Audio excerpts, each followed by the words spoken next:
Good afternoon, everybody. My name is Donna Feazell, and I'm your host of Donna's Edge television talk show where truth matters. Thank you so much for watching every day, Monday through Friday, beginning at 2 p.m. on the Eastern time zone as I get to ride home with you in the afternoon. You're always wanting to know fun facts about everything, and so am I. So I found this really good article about Thanksgiving Day, and we all know that Thanksgiving Day is made up, first of all, of three activities: spending time with the family and flipping back and forth between football games. You know, that's going to be the big Alabama-Auburn game, and also the Macy's Thanksgiving Day Parade, as well as all that good food that you can eat, and giving thanks for what you've got. But I've come across this article right here that's pretty cool, and things I never thought about for Thanksgiving. Okay, such as this one right here. The first turkey trot dates back to the 1890s. Buffalo, New York was the first city to host a turkey trot, and this was on Thanksgiving morning in 1896. Only 6 runners participated in the race that year, running on stretches of dirt road for just about 5 miles. Now, the first Thanksgiving celebration wasn't in November at all, so it was actually celebrated mid-October. In fact, some historians suggest it was held mid-October, similar to the present-day Canadian Thanksgiving. It was President Lincoln who set the date back in order to coincide with the Pilgrims' landing in Plymouth Rock. Wow, how things happen, right? And by the way, you always think of pumpkin pie for Thanksgiving. Look at this one.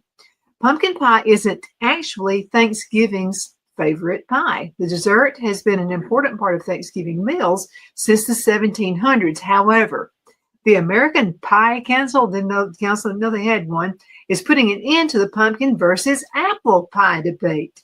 According to its research, apple pies are America's favorite, with pumpkin coming in second place. Female turkeys don't gobble. This may be some news and information you don't necessarily care to know about, but listen to this. Only male turkeys make the well-known gobble gobble. And that's the sound that's come to be associated with our holiday. In fact, male turkeys are even known as gobblers. Females make other noises such as purring or cackling. I don't know that I've ever heard that. Sounds a little bit like a cat to me. Now, the first Thanksgiving was actually a 3-day festival. So the first Thanksgiving was celebrated in 1621 as a harvest festival. It included 50 pilgrims, 90 Indians, and it lasted 3 days. Historians believe that only 5 women were present. You think those 5 women cooked for all those men? The tradition of football on Thanksgiving was started by college teams. We all know about that. That's all part of it. You eat as much as you can. You're all stuffed. You're laying back in the recliner and you're watching the ball games, right? The tradition of football on Thanksgiving began in 1876 with a game between Yale and Princeton. So the first NFL games were played on Thanksgiving in 1920. And more on that game, we're going to talk about just that in just a few minutes. But the historians have no record of turkey being eaten at the first Thanksgiving. You always think turkey, dressing, that kind of thing. So the first Thanksgiving Day feast actually happened in 1621 with 3 whole days dedicated to that celebration. So although turkey was plentiful in the region and a common food source, it's likely that it wasn't actually the start of the festivities, and other fowling were served for the occasion. So this is what they actually had. Ducks, geese, and swans are believed to have been served to the English settlers and the Native Americans. I love these facts. Benjamin Franklin wanted the turkey to be the national bird. So it was all because of Benjamin Franklin. In a letter to his daughters, Benjamin Franklin wrote, "For my own part, I wish the bald eagle had not been chosen the representative of our country. For the truth, the turkey is in comparison a much more respectable bird." Although Franklin didn't get his wish, his letter did inspire a song in the Tony-winning musical 1776 about the drafting of the Declaration of Independence. Now, the first Macy's Thanksgiving Parade featured Central Park zoo animals. Let's read a little bit more about that. Now, the Macy's Thanksgiving Day Parade was originally called the Macy's Christmas Parade to kick off the holiday shopping season. It was held in 1924. The first parade included monkeys, bears, camels, and elephants borrowed from the Central Park Zoo. Instead of the traditional character balloons that we know today, like Snoopy and Woodstock and all of those. Speaking of Snoopy, Snoopy has made the most appearances of any balloon in the Macy's Thanksgiving Day Parade. So 44 years after the first Macy's Thanksgiving Parade, Snoopy made his debut as a balloon in 1968. Now, throughout the years, the Beagle has been represented by a total of 7 balloons, making 39 appearances on and off through 2015 before he was replaced by Charlie Brown in 2016. He returned as an astronaut for the 2019 parade, bringing his balloon total to 8. Now, Sarah Jaffiah Hale was actually the mother of Thanksgiving. So let's read a little bit more about that. Okay, she was famous for writing Mary Had a Little Lamb. Sarah Jaffiah Hale was a 19th century writer and editor who was nicknamed the mother or the godmother of Thanksgiving. The name seemed fitting after she wrote a letter to President Abraham Lincoln and Secretary of State William Stewart in 1863, calling for the declaration of Thanksgiving as a national holiday. Her hope was that the holiday would help the nation heal from the trauma of the Civil War. Now, the first professional Thanksgiving Day football game was played, got to get football again, in 1920. So more than a century ago, when Thanksgiving Day fell on November the 25th, 6 football games took place, according to the Pro Football Hall of Fame. Non-league teams like Lia Athletics went up against the league teams in games that counted in the standings. The football fans whipped these stats out from the results of that year's games, and you'll win. If somebody talks about that, you're going to win this one. So make sure you write these down, okay? Now, Akron Pros, number 7, they won 7-0 against Canton Bulldogs.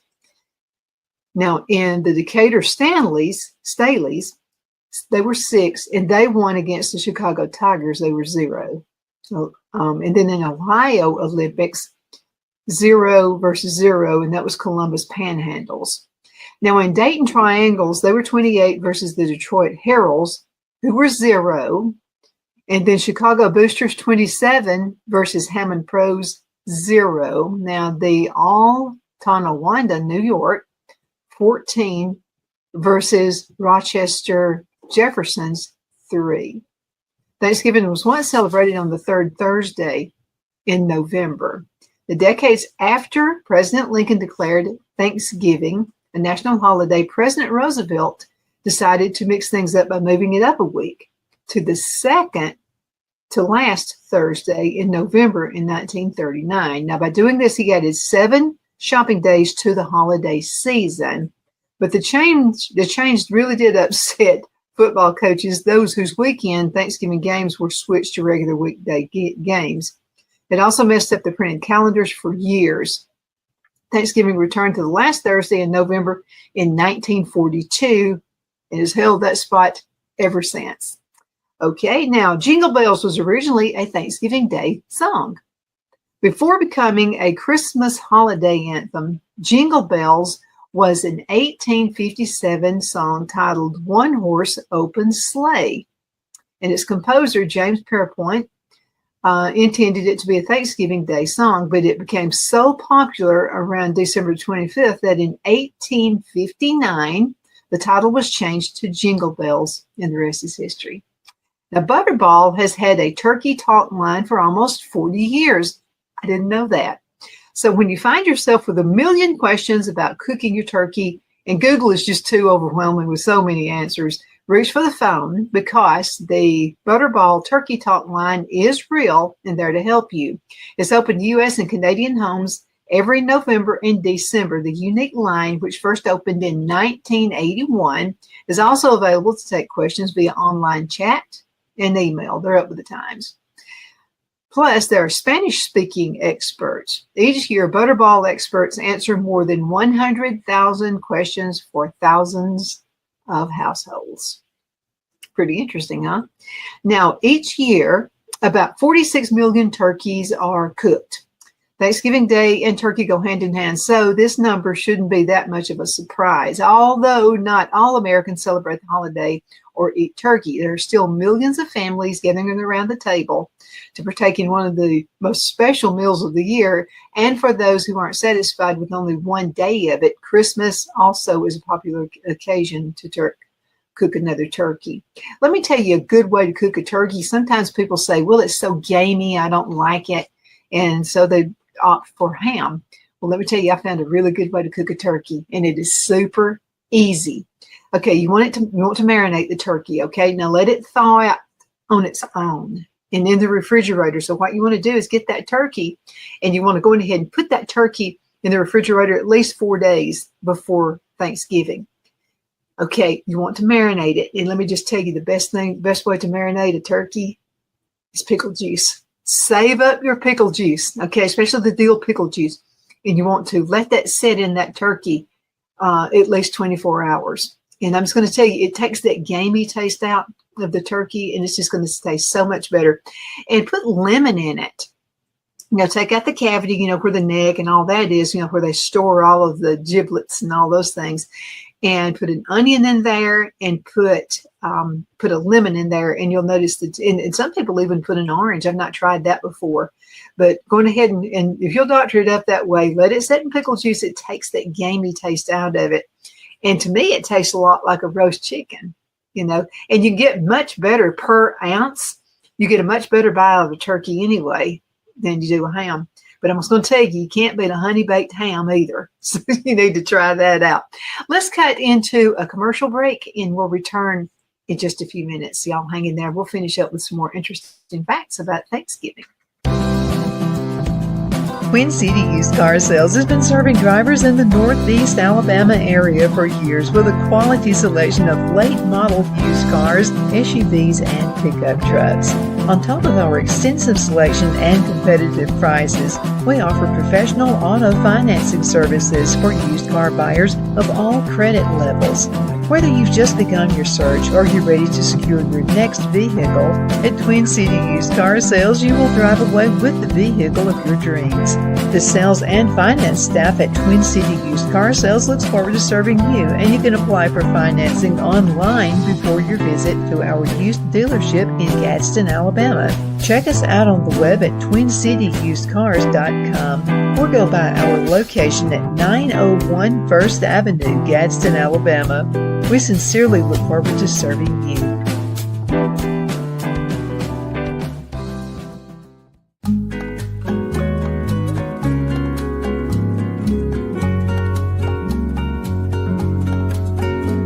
At Lamone's Mexican Restaurant, located in Henniger, Alabama, and voted Best Mexican Restaurant of DeKalb County, Alabama 2020, we're here to serve you with authentic Mexican cuisine. Order easily online by going to lamonsmex.com or call 256-657-3999 to place your order.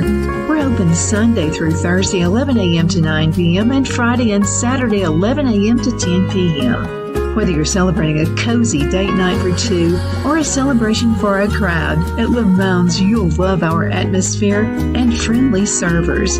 Thank you for dining with Lamone's Mexican Restaurant.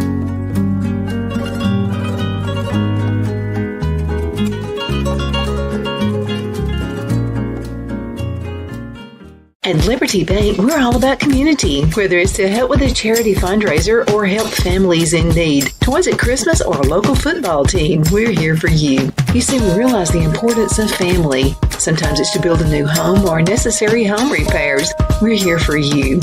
If you like the feel of a small town bank with all the conveniences of a big city bank, we're here to serve you. You will find us at any of our convenient locations in DeKalb, Marshall, Etowah, and Blount counties in North Alabama.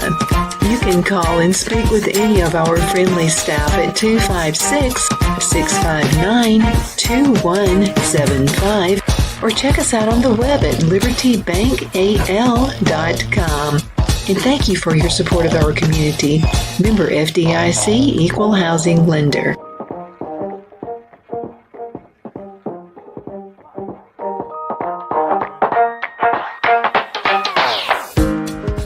Because of your overwhelming support, our 1488 MyPillow has been one of the biggest sales in MyPillow history.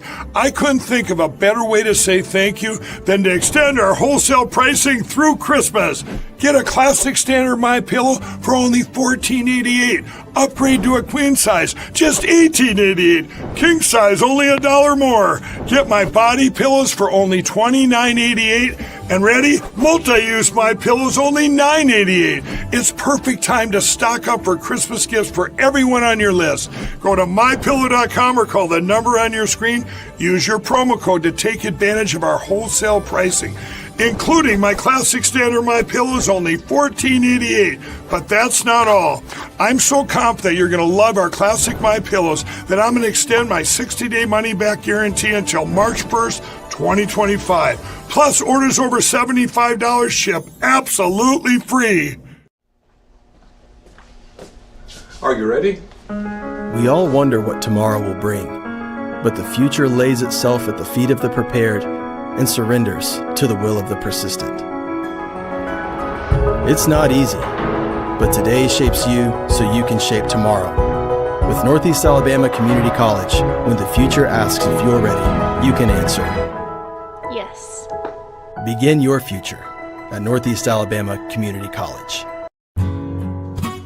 The only place I buy my beef is Lone Tree Ranch in Collinsville, Alabama. Their cattle is born and raised on their ranch, grass and grain fed, and you can feel confident when you serve your family and friends because their beef is all natural and no antibiotics or hormones are added. You can buy whole beef or perhaps go in with family or friends and buy half. Their customer service is number one as they take care of the delivery to their local processor and can deliver to your home for a small added fee. They also offer herd replacement heifers. I always call Lone Tree Ranch in Collinsville, Alabama for my beef specialty recipes and cookouts, and you can too. Food shortages are increasing, so buy local by calling 256-523-6462. That's 256-523-6462.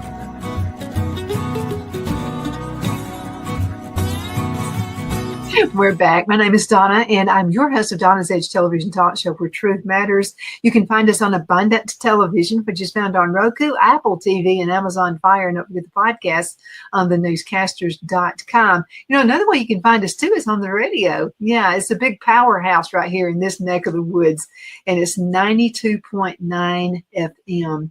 It's a wonderful place, WZLA Radio, and they are the huge, huge country music station. If you want to listen to a lot of the older country songs, that's the place to do it right there. It's a good place.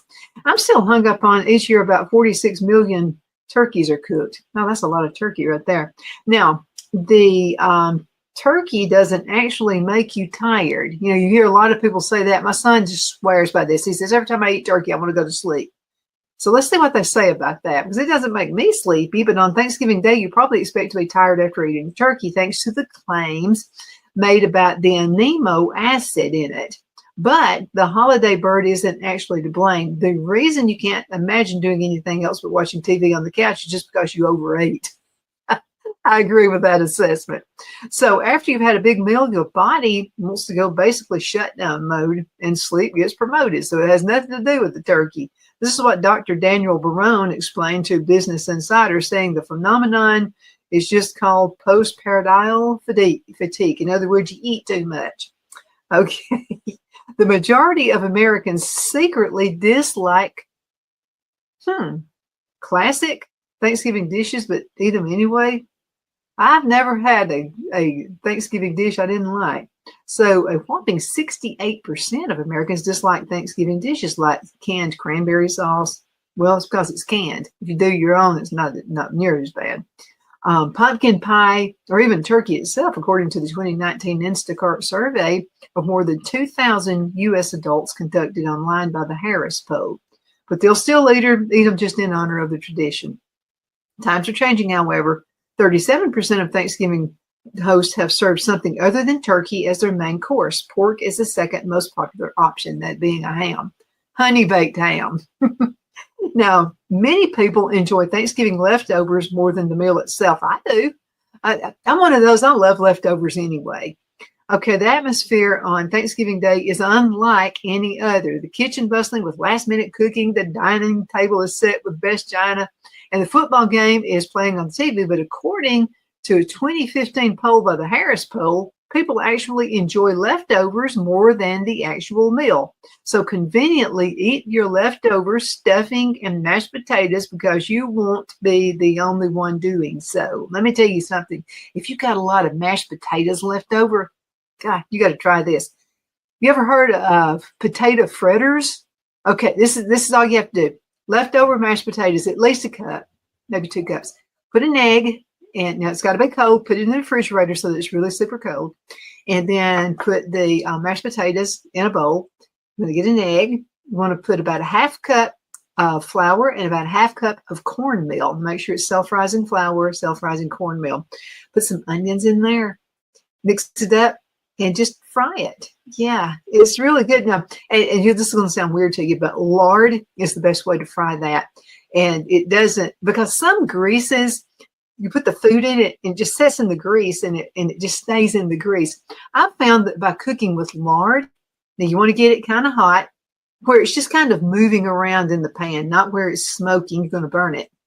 But when it starts making this moving, waving action, that's the time to go ahead and put anything in and preferably an iron skillet. That's going to be the best way too. Now, don't overcrowd. Just put about maybe about 4 inches. Make a ball and then just flatten it and put it in there. But only put a couple or 3, maybe 4, depending on how big the fritter is, in there. And it'll cook almost like a pancake. Okay. And really all you're cooking, everything is cooked except for the egg. All you're doing is cooking the egg and you're browning it. So, I mean, if you want some good food, that's it. It really is. Some people, and I've done this before too, will get a packet of ranch dressing. You can get it in the dry packet. You can just cut that open and put that inside the mix, and it's good that way too. But I like to use fresh herbs. I like to use chives and put that in there. And sage, if you raise your own sage, is better. But sage is absolutely great in that. So it's just another good treat for you right there. Okay, let's see. Thanksgiving leftovers led to the invention of the iconic TV dinners. I didn't know that. Well, sort of. So in 1953, an overzealous Swanson employee overestimated the number of frozen turkeys the company should order for Thanksgiving. And the company was left with 260 tons of extra turkey after the holidays. Oh, my goodness. But rather than eat the loss, financially with me, salesman Jerry Thomas came up with a brilliant idea to create and sell individual turkey dinners complete with cornbread dressing, gravy, peas, and sweet potatoes on reheatable trays, just like airplane meals. So each pre-made feast cost a grand total of 98 cents back in the day. And by the end of 1954, Swanson had sold 10 million frozen turkey meals, and the TV dinner industry was born. Yeah, I mean, I'm good with leftovers anyway. And by the way, on turkey, you always have a whole lot of turkey. Well, you kind of get gorged out on it, even ham. I mean, you'll get tired of it after a while. So what I like to do, I'll go ahead and divide all the leftovers up and put those in individual, maybe quart size freezer bags. Now make sure you get the good ones, okay? Don't get the cheap stuff. And make sure you mark it. Make sure you put what it is on the bag. And put those back, and you can make casseroles out of it. You can do turkey sandwiches. You can put it in salads, all kinds of stuff you can do with your leftovers. So, think about that as well. And also turkey and dressing, the dressing part of it, to me, is actually better frozen, and then you bring it back out and thaw it out. Now, let me tell you how you thaw it out. Don't go overboard in the thaw out process. You want to, whatever you thaw out from the freezer, if you don't lay it out and let it kind of, do its thing on its own, put it in the microwave in 30-second increments and let it rest. Okay, that's what I do with leftover pizza. You get the pizza. Sometimes you get a 2-for-1. Well, I'm not really going to eat the whole 2 pizzas. So I'll go ahead and cut it up in pieces, what I think we would eat at one meal. And then I'll put it in the freezer, put it in a good freezer bag, get all the air out. Air, is your enemy. So when it comes to the freezer. So then I'll go ahead and get that out. And sometimes I don't think about it to lay it out in time and it'll be frozen. So if you do that, you'll need to put it in the microwave for 30 seconds. Wait just a couple of minutes, put it back in for another 30 seconds. Depends on your microwave. It takes me a total of about 2.5 minutes to get it completely thawed out and hot so that it's good to eat. Anyway, that's just another tip. So President George H.W. Bush was the first to pardon a turkey.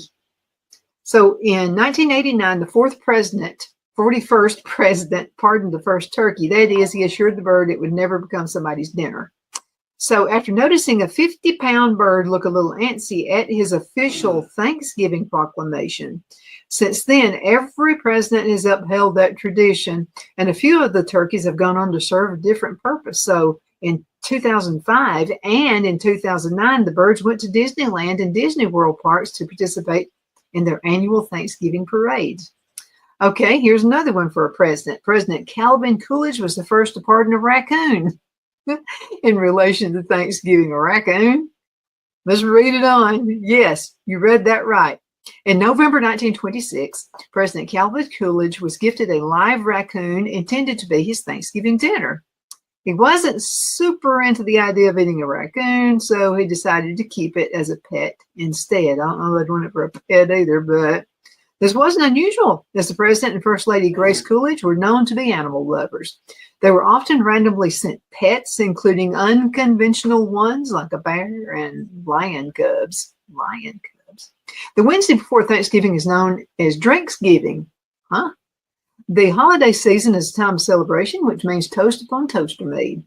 Thanksgiving, before the annual feast even begins, that's the night before Thanksgiving, which has become known as one of the busiest days of the year. Are you kidding me? I would have thought New Year's, but anyway, it's even been dubbed Black Wednesday in some places. Bars aren't the only businesses that experience a boom on the eve of Thanksgiving. Uber has even offered free rides on that night over the past few years. Well, I didn't know that. Okay, Black Friday, that's the day after Thanksgiving, is the busiest day for plumbers. I thought they were going to say shopping.